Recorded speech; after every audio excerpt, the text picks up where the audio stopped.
کچھ مفسرین نے لکھا اللہ نے مشورہ کیا تھا فرشتوں سے وَإِذْ قَالَ رَبُّكَ لِلْمَلَائِكَةِ إِنِّي جَاعِلٌ فِي الْأَرْضِ خَلِيفَةً، لیکن کچھ مفسرین کہتے ہیں کہ اللہ کو ضرورت نہیں فرشتوں سے مشورہ کرنے کی، اللہ نے فرشتوں سے مشورہ نہیں کیا، بلکہ رب نے انہیں آگاہ فرمایا تھا کہ میں لگا ہوں زمین پہ اپنا نائب بنا، میں خلافت دینے لگا ہوں زمین پہ۔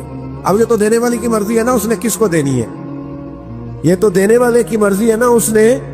تو کچھ لوگ کہتے ہیں کہ دینے والے سے زیادہ ہمیں پتہ ہے، تو فرشتوں کو بھی یہ اجتہادی خطا ہو گئی، کہنے لگے یا اللہ اسے نہ بنانا، یہ فساد کرے گا، یہ خون ریزیاں کرے گا۔ تو اللہ نے فرمایا جو میں جانتا ہوں وہ تم، اللہ اکبر۔